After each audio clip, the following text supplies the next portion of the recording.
First thing I saw was Foolio laid up. I thought it was a car until I looked up, saw the bullet holes, and I saw Zay covered in blood yelling. Tears streamed down faces as the courtroom trembled with emotion. Julio's cousin stepped up to the stand, voice quivering, eyes clouded with pain, fighting to speak the truth about those final haunting moments that still haunted his dreams. When he finally spoke, the words that came out of his mouth froze the entire courtroom. Every whisper stopped, every eye turned to him. But what he confessed next, that's what sent shockwaves through everyone present. Even the judge sat still, wide-eyed in disbelief. The silence that followed was suffocating, heavy. You could almost hear hearts breaking in unison on that October 22nd, 2025 morning. This wasn't just another trial in the Hillsborough County Courthouse in Tampa, Florida. It was a reckoning. A day that peeled back the mask on the dark, bloody world of Florida's street wars. A day when pure human grief collided with the brutal, unfiltered reality of murder, betrayal, and consequence. This trial wasn't just about one life lost. It was about an entire generation swallowed by a feud that had turned Jacksonville into a battleground. Gang violence, drill music, revenge, it all came crashing into that sterile courtroom, reminding everyone that behind every viral track and every street anthem lay real pain and real death. So you fell asleep after that, after he came back to the car, or you started dozing? Yes. Okay. Do you remember being woken up at some point, or woke up? Yes, when the car hits, I don't remember exactly what it hit, but the car hit something that woke me up. On the stand sat Valonia Norris, Julio's cousin, and the only one who lived to tell the story. His name echoed through the courtroom as he adjusted the microphone, his hands shaking, his chest rising and falling like he was carrying the weight of the world. Norris wasn't some detached bystander. He was there. He was inside that black Dodge Charger on June 23, 2020. The night-masked gunman crept from the shadows of a Tampa hotel parking lot and unleashed a storm of bullets that would end Julio's life. Forever, the prosecutors had called it a hellish onslaught of gunfire, and Norris lived it. He saw it, smelled it, felt it. The flashes, the screams, the blood. All of it burned into his memory like a nightmare that never ends. Now, years later, he had to drag those memories back into the light. Not just for the jury, not just for the cameras, but for justice, for Julio. As he began to speak, his voice cracked under the weight of grief that still hadn't healed. You could tell instantly, this testimony wasn't scripted, it wasn't cold or rehearsed. It was real. This man was reliving the worst night of his life in front of the world. Xavier Edwards? Yes. You saw him covered in blood? Yes. All right, so let me talk to you about Xavier Edwards. I don't know if we talked about him yet. So Xavier Edwards was also there at the clubs with you all? Yes. And he was driving the Dodge Charger coming from the clubs to the hotel? Yes. Is he saying anything at that point? Yes, he was yelling. What was he yelling? And you can say exactly what he said. He was like yelling like "F shit." He recalled the moment they sat in that car celebrating Julio's 26th birthday, laughing, vibing, just family and music. But in a flash, it all turned into chaos. Norris said it started like a dream turned nightmare. 1 second peace. The next, confusion, noise, panic. He described being jolted awake, mind spinning, thinking maybe they'd crashed, maybe someone hit them. His brain scrambled to make sense of the sound, the shock, the smell of burning rubber and gunpowder. But then, reality hit hard. As his eyes adjusted, he saw the truth. This wasn't a crash, it was a setup. His cousin wasn't breathing. The windows were shattered. Bullet holes decorated the car doors like a twisted pattern of death. There weren't one or two shots, it was a barrage. The kind that said whoever pulled the trigger came to make sure Julio would never rise again. And right there, in front of everyone, Valonia Norris broke down, his words trembling as he whispered Julio's last words. Words so raw, so final, that even the judge looked away, fighting emotion. The courtroom wasn't just witnessing testimony that day. It was witnessing heartbreak, vengeance, and the collapse of a legacy that once burned bright in the streets of Florida. The bullets ripped through the night like thunder, a storm of gunfire so relentless it turned their Dodge Charger into something out of a war zone. What you think about Julio dying, cuz? That's sad, twin. I ain't gonna lie, bro. Y'all boys in the street, y'all didn't leave the streets alone, twin. All condone and shit like that. But y'all just gotta stay, y'all gotta, it's so funny cause me, bro, like we cool, like we was cool and shit. When the smoke finally began to clear, what lay before them wasn't chaos by chance. It was cold, deliberate destruction. This wasn't random. This wasn't mistaken identity. This was an ambush. An execution! Every shot fired that night had a purpose, to erase Julio and everyone inside that car from existence. The truth began to hit Valonia Norris with brutal clarity, like a punch straight to the chest. Someone had been waiting for them, tracking them, planning this. This was a setup crafted with precision and hate, and through the haze of smoke and shattered glass, Norris saw movement. Xavier "Za" Edwards, the driver, one of the only survivors, bleeding and screaming for help. Another shocking thing you mentioned in the record was Lil Papa. We got songs too. We got songs on YouTube and we got him, we fought, I beat his ass type shit. I had beat his in the mall and shit. Me and my little cousin Coach had beat his in the mall and shit. Norris recalled the moment vividly. Za's clothes soaked in blood, his voice cracking as he yelled, "They hit us! They hit us!" The sight was horrifying. Blood everywhere, adrenaline flooding the air, and panic spreading like wildfire. Edwards had been shot in his arm and shoulder, but somehow, he was still conscious, still trying to drive, still fighting to stay alive. The prosecutor's voice cut through the silence, guiding Norris to relive every single moment of that nightmare. As he described Za's injuries, you could see jurors shifting in their seats, some covering their mouths, others staring in disbelief. You approach me, be ready to die. Be ready to die or go to jail. That's not your mentality, is that? That's my mentality. I'm ready to die or go to jail right now. The picture being painted was more than violent. It was inhuman. Then Norris dropped a detail that sent chills through the courtroom. He explained how close he himself came to death that night. He wasn't awake. He wasn't alert. He was asleep, lying on his side when the first bullets started flying. He never even had a chance to react. A single shot tore through the metal and ripped into his arm near his shoulder, leaving him half-conscious, drenched in fear and disbelief. He told the jury how bullets don't discriminate, how they rip through metal, flesh and bone without mercy, without logic, without care for who lives or dies. His voice trembled as he said it, the raw emotion in his tone making the courtroom lean in closer, hanging on every syllable. This wasn't just violence, it was chaos personified. When the prosecutor asked if he still carried a scar from that wound, Norris whispered, "Yes." Do you think it was a paid hit? I do. Do you believe more people will be arrested for what happened to your son? Yeah. So talk about that relationship with you and Julio. Like, he older than you, right? Yeah. Like, it's like a big brother, little brother type. Yeah. You know, been around him my whole life. Do you think it was a paid hit? I do. Who sent you? One word, but it echoed like a scream. That scar wasn't just tissue. It was a lifetime reminder carved into his skin. A visual ghost dragging him back to that parking lot every single time he caught his reflection. Every shower, every change of clothes, every curious question about what happened. It all pulled him right back to that night.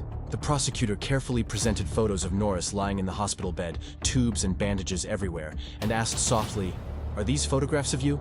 That single question broke whatever strength Norris had left. His composure shattered instantly. Tears streamed down his face as years of buried emotion came crashing out all at once. The pain, the loss, the survivor's guilt, it all hit him in one uncontrollable wave. You could feel it in the air, the heavy, suffocating grief that filled the room as he sobbed uncontrollably. Even the hardest faces in the courtroom softened in that moment. The judge, visibly moved, gently called for a recess, understanding that what just unfolded wasn't just testimony, it was trauma, raw and real, being relived right there before everyone's eyes. The judge ordered the jury to step out, giving Valonia Norris a few precious minutes to breathe, to wipe away the tears streaking down his face. Tell my dogs, stay away from all them hoes. Yeah, drop your low. And don't think nobody set you up. I know for a fact somebody set you up. To piece together the fragments of strength he still had left. Sitting there, surrounded by silence, clutching a tissue like it was his last lifeline, he tried to steady his shaking hands, rebuild his emotional armor, and prepare himself to face the storm once again. Every inhale was heavy, every exhale trembling. The weight of the past clung to him like a shadow he couldn't escape. In that moment, Norris wasn't just a witness, he was the story. He embodied the brutal cost of the street wars that have stolen too many young lives. He wasn't speaking as some distant observer, but as a survivor who watched his cousin die, who nearly lost his own life, and who would forever carry those scars, both on his skin and deep within his soul. The courtroom wasn't just listening to a man testify. They were watching living proof of what gang violence truly leaves behind. Because what happened that night wasn't born out of nowhere. It was years in the making, a chain of violence, retaliation, and bloodshed that had been brewing on the streets of Jacksonville for over a decade. Julio's death wasn't just a random hit. It was the latest chapter in a feud that had already buried dozens of young men. A feud kept alive through drill rap, through social media, through the endless cycle of disrespect and revenge that turned art into ammunition. Open the car door! Let me see your hands! Back up to the sound of my voice. Yep. Stop right there. Lift your shirt up. Turn. Do a 360. To understand why the courtroom sat in stunned silence, you had to rewind, to see how Julio's final night unfolded like a movie scripted by fate itself. Let's go back to June 23rd, 2024, the night everything changed. The ambush didn't begin with the first gunshot. It began hours earlier, with quiet footsteps, phone pings, and eyes watching from the dark. The prosecutor laid it out clearly. This was no random crime. This was a coordinated execution, planned with chilling precision. Surveillance footage shown in court revealed the haunting final hours of Julio's life, captured in stark clarity. There he was, Charles Julio Foolio Jones, walking into the Home 2 Suites Hotel in Tampa at around 4:30 in the morning. Dressed casually, red stocking cap on, tugging at his shorts, smiling faintly as he spoke to the clerk. You thinking these girls, your friends and all that type of stuff, they try to set you up. Too late. And they are shooting at Charles now. And you can see that he's the passenger in that car that's moving and trying to flee. He had no idea he was being hunted. Julio had spent the night celebrating his 26th birthday, partying, performing, living like a man who thought he had time. But when he arrived at the hotel, he was told his room reservation had already been given away, just another small inconvenience to him. But to his killers, it was the final delay before the attack. As Julio and his crew tried to figure out new arrangements, the video footage sped up. And then something sinister entered the frame. A vehicle rolled into view under the dim hotel lights. The prosecutor's voice grew low and deliberate as he narrated, "That car right there, that's the assault team." You could feel the chill ripple across the room. This wasn't just a random car or a curious passerby. This was the team. A group of armed men who had driven all the way from Jacksonville to Tampa for one reason: to kill Julio Foolio. Their precision was military level. The footage showed the car moving with purpose, heading around the north side of the hotel, careful not to pass near Julio's group. They avoided exposure, avoided cameras, every movement calculated. They weren't improvising. They were executing a plan. The cold, tactical awareness in how they maneuvered told everyone watching that this wasn't rage. It was strategy. This wasn't spontaneous, the prosecutor said firmly. This was deliberate. And then, as the footage continued, another car appeared on screen. A Nissan Altima, entering from the opposite direction, syncing its movements with the first. The courtroom gasped as the timeline became clear. Multiple vehicles, multiple shooters, coordinated entry, perfect timing. These men weren't just criminals. They were soldiers in a street war that had spilled into a hotel parking lot, hundreds of miles from home. The realization hit everyone hard. Julio's death had been sealed long before he stepped into that hotel lobby. His killers had been watching, waiting, circling like predators in the dark. Every move he made that night had been tracked. Every laugh, every text, every turn of the car had been his last unknowingly recorded steps toward an ambush that would shock the entire state of Florida. And as that footage froze on Julio's face, smiling, unaware of the danger around him, the silence that filled the courtroom was unlike anything anyone had ever felt before. You could almost hear the collective thought echoing in everyone's mind. He never saw it coming. Part of Julio's entourage had pulled into that Tampa hotel parking lot, just regular people ending a long night, no one realizing they were minutes away from stepping into a war zone. The driver, TFA McCrae, and his girlfriend, Aaliyah Albritton, walked into the lobby to use the restroom, totally unaware that death was already circling outside. They weren't gang members or shooters. They were just young people living their lives, tired, laughing, doing normal things, completely blind to the silent danger that was moving closer with every passing second. What no one knew at that moment was that when McCrae stepped out of the driver's seat, Kamia Bentley, another close friend of Julio's, slid in to keep the car running. That small, innocent act, just switching seats, would end up saving her life, but not without cost. Moments later, she'd take a bullet through her arm while trapped in that same car, forced to watch the chaos unfold in real time. The tension in the courtroom was unbearable as the prosecutor narrated the final seconds leading up to the ambush. The words alone sent chills down spines. We are now seconds away from the attack on the Charger. We are here for a driveway. We have a warrant for your arrest. Come to the front door with nothing in your hand. The jurors leaned forward. The families held their breath, because everyone knew what was coming next. Those few seconds were all Julio had left, though he never even realized it. The surveillance video flickered across the courtroom screen, showing a Chevy Cruze creeping into position, another piece of the assault convoy. Every movement was deliberate. The shooters knew exactly where they were going, exactly who they were after. Then the chaos erupted. In the lower left corner of the footage, one shooter could be seen raising an automatic Glock, the muzzle flashes lighting up the frame like lightning in the dark. Inside the Dodge Charger, Xavier Edwards, Julio's driver and friend, fought for his life and theirs. You could see the Charger jerking forward as he tried to speed away, to escape the bullets raining down from every direction. He was bleeding, panicked, yet still trying to steer, still trying to protect everyone trapped inside that car that had turned into a coffin on wheels.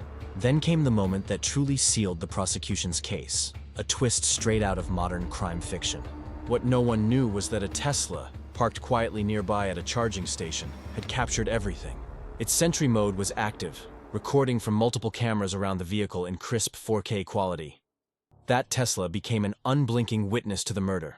The footage showed, in terrifying clarity, the third shooter running behind a row of parked cars, taking up position near a yellow vehicle.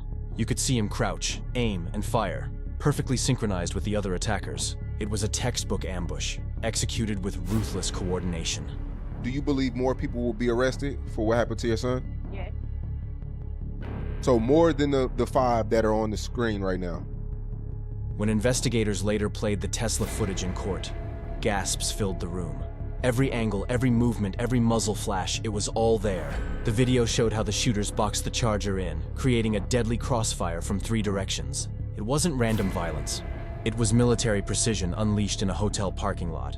After the attack, the Charger was towed to the Tampa Police Department impound lot, where investigators marked every bullet hole with yellow evidence stickers.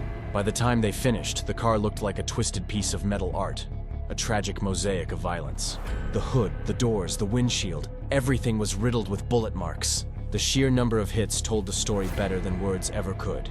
This wasn't a drive-by gone wrong.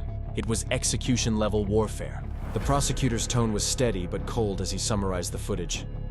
The gunman acted with suddenness, speed, and fury, with overwhelming firepower. All right, go to your knees. Put your hands behind your back. Now turn around. Put your hands behind your back. Keep crawling. Hello, towards me. His words echoed through the courtroom like a death sentence. Not one shooter, not 2.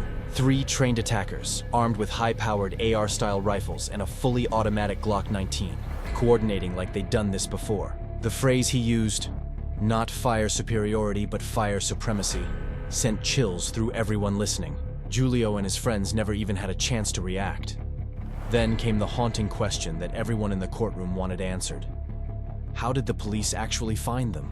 How do you hunt down killers this calculated, this professional? The prosecutor smiled grimly before revealing the key. Technology caught what no human could. DJ Academics, while covering the case online, summed it up perfectly. You got Teslas out here acting like 360-degree sentries. It's the clearest camera footage you'll ever see 4K, bro. And he wasn't lying. That Tesla didn't just capture faces. It captured angles, movement patterns, timestamps, and even partial license plates. It was the digital witness the killers never expected. The very technology they ignored, the silent eyes of modern machines, became the thing that spoke louder than any testimony in that courtroom. The Tesla's crystal-clear 4K footage turned out to be just the beginning.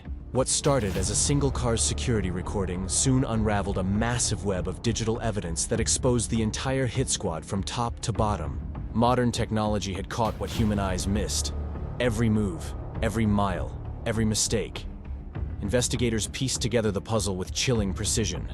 They pulled ring camera footage from the suspects' own homes, footage that showed them leaving for Tampa late that night and returning hours later. They subpoenaed cell tower data, tracking pings from Jacksonville all the way to the scene of the murder. One of the suspects even thought he was being clever by leaving his phone at home, thinking it would keep him safe. But it didn't matter. The phones of his crew told the full story, their digital trail snitching on every move they made. Then came the bombshell. Alicia Andrews, one of the spotters, started talking early. She tried to paint herself as just an innocent girlfriend along for the ride, claiming she didn't know anything about the ambush. But investigators weren't buying it. License plate readers along I-75 and the Tampa City grid captured every vehicle in their convoy. Every turn, every gas stop, every timestamp. One suspect even borrowed his mother's car, and when detectives questioned her, she confirmed it. Yes, my son had the vehicle that night. That statement sealed the deal. But what truly buried them was the ballistics report. Shell casings found at the hotel scene matched rounds from another unsolved shooting, linking back to 18-year-old Sean Gathright, one of the alleged triggermen. Forensic experts proved the match beyond doubt. The same gun, the same unique barrel markings. Gathright wasn't just a suspect anymore. He was officially tied to multiple violent hits. And the revelation was heartbreaking. This kid, who just 5 years earlier had been a 12-year-old streaming video games online, had become what prosecutors called a stone-cold killer. The case against the crew was airtight. Investigators had video from inside and outside the Home 2 Suites hotel, footage from the Tesla, and even cash app records connecting who paid for gas, food, and hotel stays during the mission. One suspect's car was found to be broken down, so another helped cover travel costs. Digital receipts confirmed everything. Every text, every dollar, every ping, it was all there, forming a trail that led straight to their guilt. There was no way out. Every electronic breadcrumb led right back to the 5 individuals now sitting in that courtroom facing first-degree murder charges. The breakdown was as follows: Alicia Andrews, 21, and Isaiah Chance Jr., 21, the spotters. They tracked Julio's movements, fed live updates to the shooters, and acted as lookouts during the hit. Sean Gathright, 18, Rashad Murphy, 30, and Davian Murphy, 27, the shooters. The ones who pulled the triggers and sprayed that parking lot with bullets until nothing moved. The courtroom was locked down tighter than ever. Metal detectors, armed deputies, and restricted access, all because of the fear of retaliation. Prosecutors even requested certain witnesses be shown on camera with blurred faces, citing the danger of exposing anyone connected to the case. No one wanted to become the next target of street vengeance. The entire trial carried a heavy, almost suffocating tension. It wasn't just about Julio anymore. It was about a decade-long war that refused to die. Even as justice tried to move forward inside those walls, everyone knew that the feud was still very much alive in the streets of Jacksonville. The ghosts of that war were still walking free. To understand why this ambush ever happened, you have to look deeper at the long-standing rivalry between Julio Foolio's KTA 6-block gang and the rival ATK 1200 gang, led by associates tied to Yongin Ace. What started in the mid-2010s as neighborhood beef and personal disrespect spiraled into one of the bloodiest gang wars in Florida's history. The feud evolved with the times. It didn't just live on the streets, it thrived online. Diss tracks became war declarations. Music videos became digital battlegrounds. Every bar, every lyric, every post was another shot fired. Drill rap turned their pain and anger into soundtracks for violence, and fans across the internet watched the war unfold like entertainment, not realizing they were witnessing real lives being lost. By the time Julio was gunned down in that Tampa parking lot, this wasn't just street revenge anymore. It was generational retaliation, the kind of war where no one truly wins. Families shattered, reputations destroyed, and yet the cycle of blood just kept spinning. Julio's death was tragic, but in the twisted logic of this feud, it was almost inevitable. And as prosecutors wrapped up their case, one truth echoed through every corner of that courtroom. The streets may stay silent, but the evidence never lies.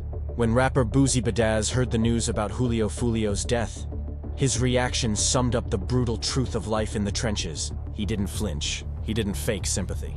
He just said flatly, "I ain't think nothing. I just think y'all, Leo. I mean, that's how that go, man. When you at war, you know? That's just how that go." His tone wasn't cold. It was real. There was a deep, weary understanding behind his words.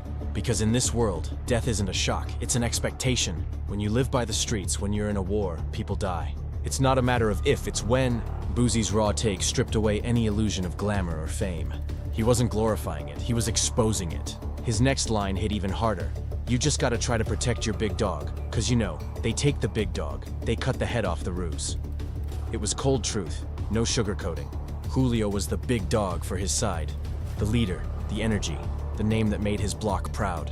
Taking him out wasn't just revenge, it was strategy. The streets don't move off emotion alone. They move with intent, precision, and power plays. Removing Julio was meant to shake his entire camp to its core. But what made his death even more tragic was how public Julio had been about his moves. Despite surviving multiple attempts on his life, including getting shot in the foot, he continued to live boldly, broadcasting his every step on Instagram Live and stories.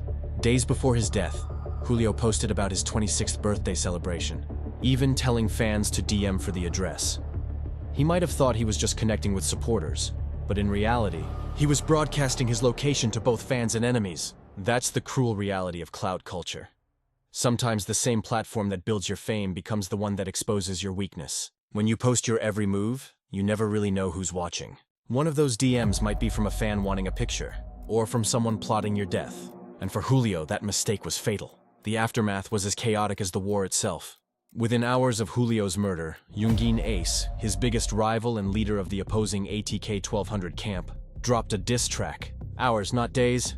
It was as if the streets didn't even have time to mourn before the mocking began. And then came another track just days later, each one colder than the last. The disrespect didn't stop there. Julio's Instagram account bizarrely continued posting even after his death. Someone, likely with access to his page, kept responding to Ace's taunts and commenting as if Julio was still alive. It was eerie. A digital ghost still fighting a war he'd already lost. The beef had gone beyond life and death. It had turned into something dystopian, like the violence had evolved into a twisted online afterlife. Death didn't stop the disrespect. It only amplified it. To truly understand the madness, you have to understand the role of drill rap in this war. Drill isn't just music, it's documentation, a diary of bloodshed written in beats and bars. Originating from Chicago, the drill scene spread across the country, mutating in each city it touched. And in Jacksonville, it became a full-blown war soundtrack. Artists weren't just rapping about the streets. They were naming names, mocking the dead, and daring rivals to retaliate. These weren't metaphorical threats or exaggerations. This was psychological warfare. Each track was a bullet disguised as a beat, each lyric a provocation begging for revenge. The most infamous example came from Yungin Ace's viral hit, Who I Smoke. Sampling Vanessa Carlton's innocent piano ballad, 1,000 Miles, Ace turned it into one of the most disrespectful diss tracks in rap history. He gleefully named multiple deceased members of Julio's camp, laughing over their deaths while rapping in golf shirts on a sunny green lawn. The song exploded. Tens of millions of views, endless memes, and nationwide media attention. For casual fans, it was catchy. For the streets, it was war. That song wasn't just entertainment. It was a message. A taunt. A wound reopened for Julio and his entire crew. Julio didn't take that lying down. He fired back with his own tracks, most notably, When I See You, where he flipped the narrative and filmed the music video at his rivals' grave sites. It was dark, provocative, and personal. Each lyric was aimed straight at his enemies, and each frame was dripping in defiance. What started as rap beef had turned into an endless cycle. Each song provoking another death, each death inspiring another song. For years, the back and forth never stopped. Diss tracks turned into drive-bys, Instagram lives turned into funerals. The line between art and reality disappeared completely, and Julio, born Charles Andrew Jones, was trapped in it from the start. His life had been marked by violence since his teens. At just 15, he was shot for the first time and barely survived. That should have been the moment he stepped away, the wake-up call to leave the streets behind. But it did the opposite. The trauma hardened him. After spending months relearning how to walk, Julio tried to go back to school, maybe hoping to find some normalcy. But when he showed up to re-enroll, the school turned him away. No explanation, no support, just rejection. That moment changed everything. Feeling abandoned and disowned by the system, Julio said he made a choice, to dive headfirst into street life. I left, he once recalled. That's when I said, it's up. And from that day forward, his path was sealed. Arrests came in waves, mostly gun charges. In and out of juvenile detention, short stints, quick releases. But each time he walked free, he went back to the same environment, surrounded by the same danger.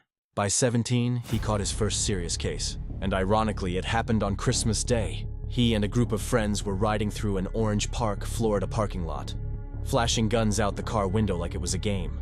Shoppers screamed, cars swerved, chaos erupted. Police spotted them almost instantly and gave chase. The pursuit only lasted about 15 seconds, but that was long enough for the cops to catch them red-handed with 4 firearms in the vehicle. Julio, being the only juvenile in the group, was taken into custody. He spent about a month in juvie before getting released. An outcome he later admitted was pure luck. If I'd caught one more gun charge, he said, I would have been sent away for 2 years. That was Julio's story in a nutshell. Always on the edge of disaster. Always a split second away from a different ending. Every time he dodged death or jail, he got closer to the next hit, the next setup, the next heartbreak. His life wasn't just a cautionary tale. It was a reflection of the streets that raised him. Unpredictable, unforgiving, and soaked in pain. But Julio never caught that next charge. Not yet.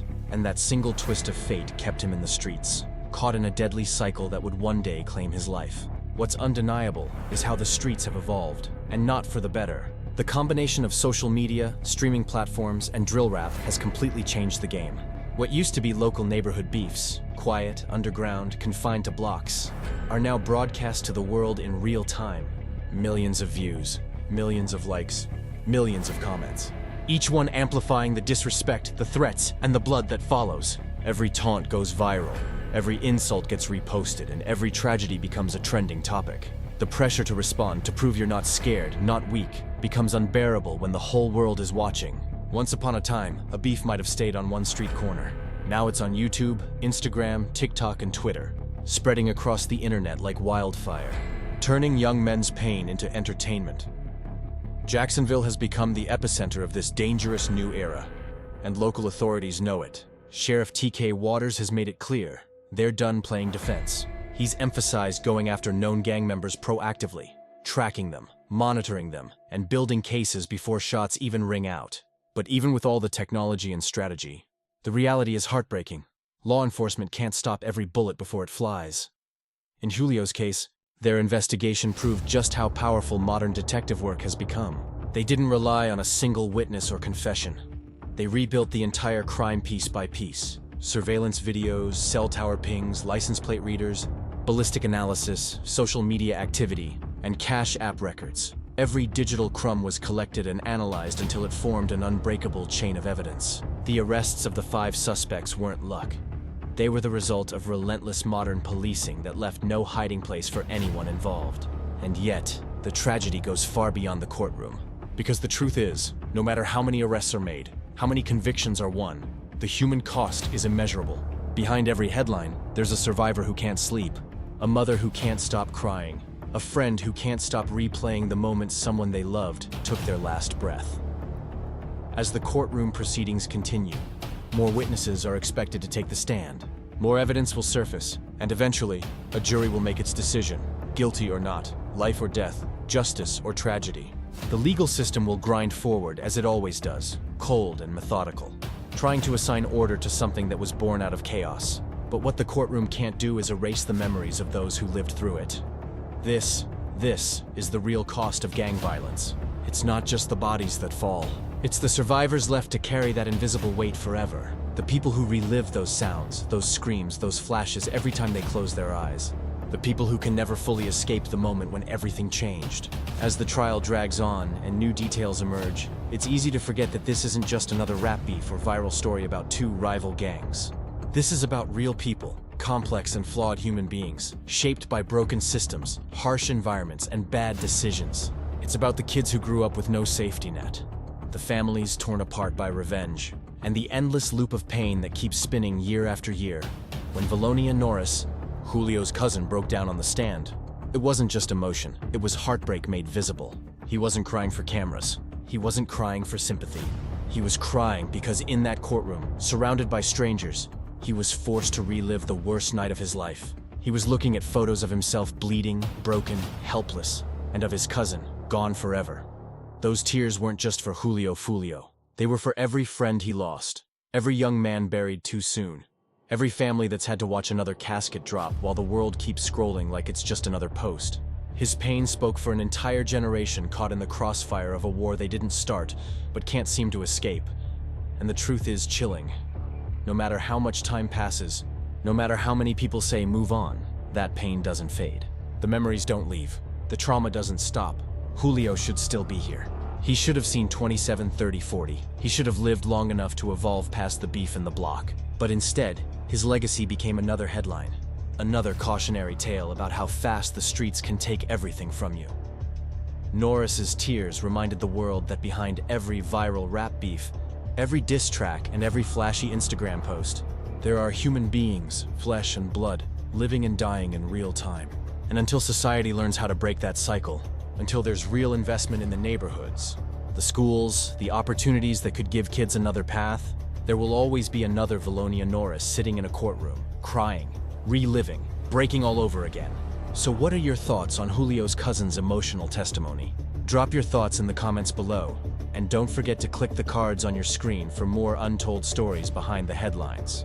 Stories that remind us the streets might make legends, but they also leave behind ghosts that never stop haunting.